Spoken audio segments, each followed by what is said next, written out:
Halo, jumpa lagi dalam channel Kimia Itu Gampang. Kali ini kita akan bersama-sama belajar tentang menghitung pH larutan garam terhidrolisis.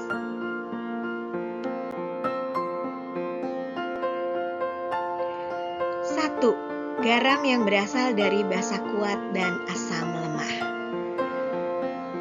Garam yang berasal dari basa kuat dan asam lemah, maka anionnya akan terhidrolisis. Misalnya pada garam La. Yang pertama-tama kita ionkan dulu garam La-nya. La menjadi L+ tambah amin. Jadi, anion akan mengalami reaksi hidrolisis. Reaksinya adalah amin ditambah H2O setimbang dengan Ha ditambah OH-.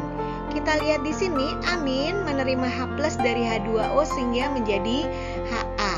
Dan H2O karena telah memberikan H+-nya, dia menjadi OH-. Karena ini adalah reaksi hidrolisis, maka tetapan kesetimbangannya juga disebut sebagai tetapan setimbang hidrolisis atau K-hidrolisis. Dengan rumusnya adalah K-hidrolisis sama dengan konsentrasi Ha kali konsentrasi OH- per konsentrasi amin.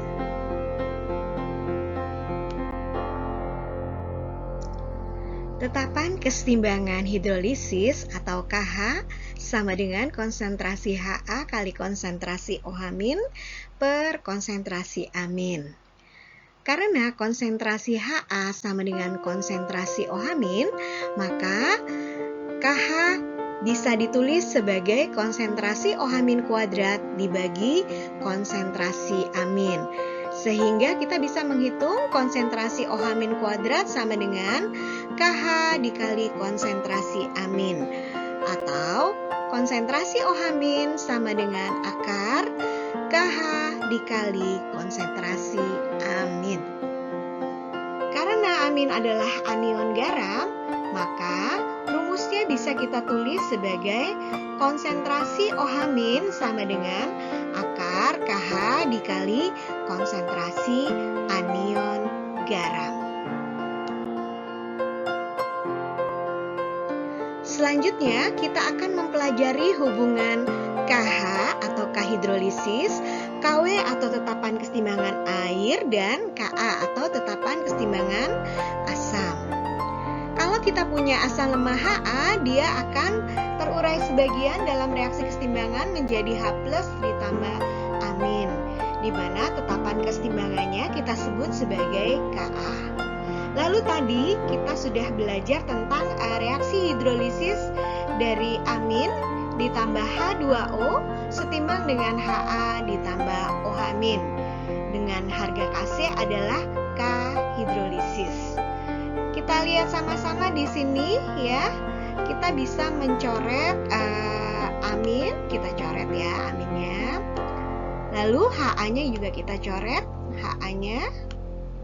Sehingga kita punya hasil akhir adalah H2O setimbang dengan H+ ditambah OH-, di mana harga Kc-nya adalah sama dengan Kw atau tetapan kesetimbangan air.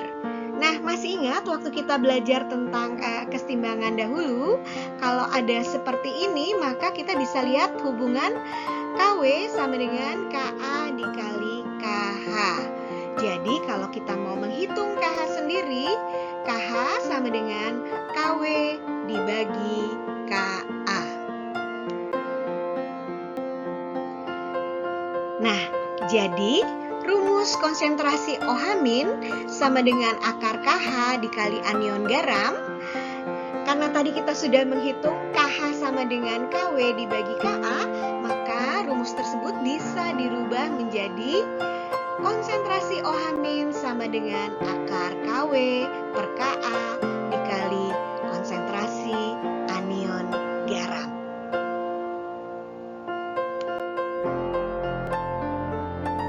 Nah, untuk soal menghitung pH hidrolisis ada dua tipe soal ya. Dua tipe soal menghitung pH hidrolisis. Yang pertama adalah menghitung pH larutan garam. Jadi, soalnya yang dikasih sudah berupa garamnya. Yang kedua, menghitung pH campuran asam dan basa, di mana salah satunya lemah dan keduanya tepat habis bereaksi. Contoh soal yang pertama, hitunglah pH larutan kalsium asetat 0,1 m dengan Ka sama dengan 1,8 kali 10 pangkat min 5. Nah, karena di sini adalah garamnya, maka kita ionkan dulu garamnya. CaCH3COO 2 kali menjadi Ca2 plus ditambah 2 CH3COO min. Lalu, karena dia 0,1 m konsentrasinya, maka konsentrasi CH3COO-nya juga menjadi 2 kalinya, yaitu 0,2 m. Ingat rumusnya, konsentrasi OH- sama dengan akar KW per Ka kali konsentrasi anion garam. Kita masukkan sehingga didapatkan konsentrasi OH- sama dengan 1,05 kali 10 pangkat min 5. pOH-nya adalah 5 min log 1,5.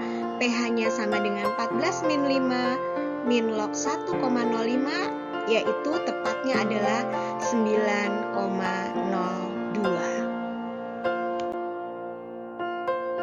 Contoh soal yang kedua adalah hitunglah pH campuran 50 ml larutan barium hidroksida 0,1 m dengan 50 ml larutan HCN 0,2 m dengan Ka 2,5 kali 10 pangkat min 5. Jadi kita cari dulu mol masing-masing. BaOH 2 kali adalah 5 milimol, HCN-nya adalah 10 milimol. Lalu kita buat persamaan reaksinya.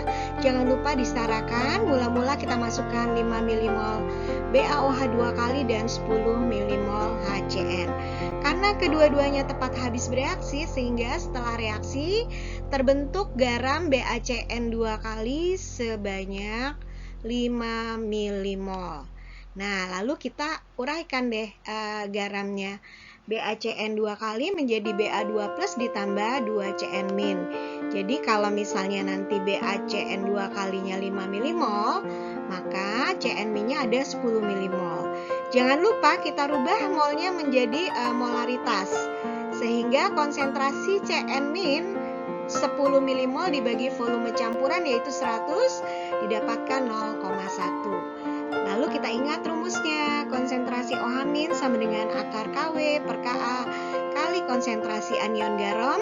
Kita masukin ya angka-angkanya sehingga didapatkan konsentrasi OH-nya adalah 2 kali 10 pangkat min 5,5, pOH-nya 5,5 min log 2. Jadi pH-nya adalah 8,5 plus log 2, yaitu sekitar lebih besar daripada 7, jadi dia bersifat basa.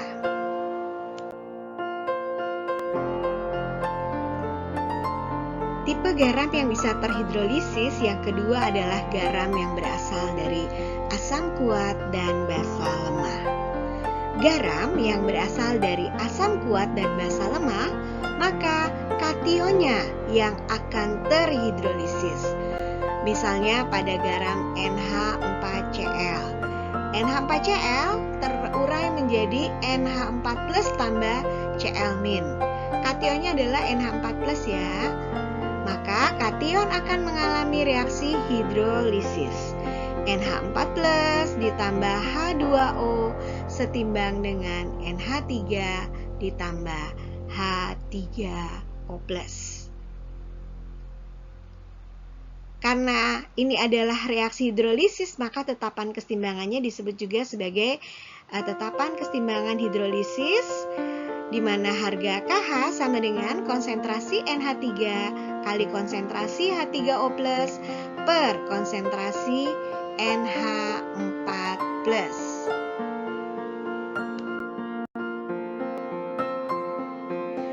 Tetapan keseimbangan hidrolisis atau KH sama dengan konsentrasi NH3 dikali konsentrasi H3O+ sama dengan konsentrasi NH4+.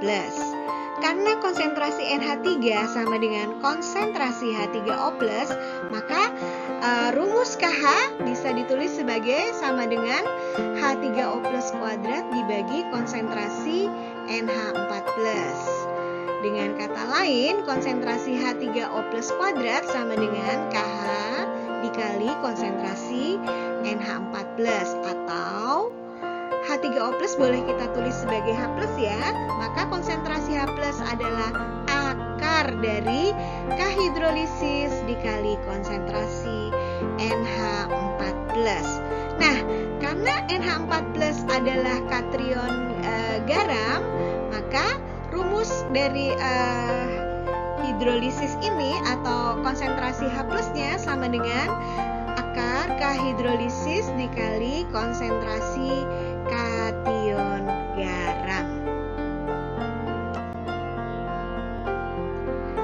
Karena KH sama dengan KW per KB, jadi rumus konsentrasi H+ sama dengan akar KH kali konsentrasi kation garam dapat dirubah menjadi konsentrasi H+ sama dengan akar KW per KB kali konsentrasi kation garam. Soal yang pertama. Hitunglah pH larutan NH4Cl 0,1 m dengan Kb 1,8 kali 10 pangkat min 5. Karena ini sudah garam, kita ionkan saja NH4Cl menjadi NH4+ tambah Cl min.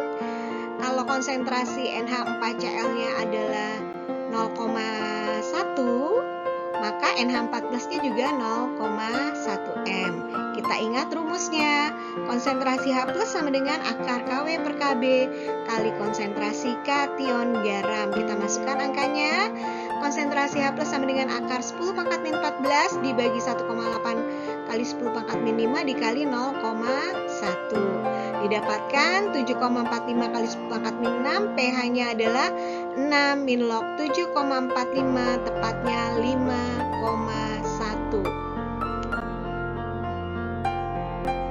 Contoh soal berikutnya, hitunglah pH campuran 50 ml larutan asam sulfat 0,1 m dengan 50 ml larutan amoniak 0,2 m dengan Kb 10 pangkat min 5. Jadi kita cari dulu mol masing-masing. H2SO4-nya 5 mmol, NH3-nya 10 mmol. Kita buat persamaan reaksinya. Kita tulis mula-mula ada 10 mmol NH3 dengan 5 mmol H2SO4. Karena kedua-duanya tepat habis bereaksi, pada akhir reaksi terdapat 5 mmol garam NH42SO4. Langsung kita ionkan saja.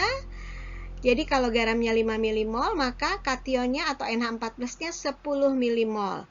Kita cari konsentrasinya dulu. Konsentrasi NH4+ jadinya 10 mmol dibagi volume campuran yaitu 100 didapatkan 0,1. Lalu kita ingat lagi rumusnya. Konsentrasi H+ sama dengan akar KW per KB kali konsentrasi kation garam. Didapatkan konsentrasi H+ sama dengan 10 pangkat min 14 dibagi 10 pangkat min 5 dikali 0,1. Ya, sehingga dapatnya angkanya bulat nih 10 pangkat min 5, jadi pH-nya sama dengan 5. Nah, tidak ada yang susah untuk kimia. Kita ketemu lagi di pertemuan berikutnya. Terima kasih. Nah, terima kasih atas perhatiannya. Kita jumpa lagi di pertemuan berikutnya. Semangat sehat.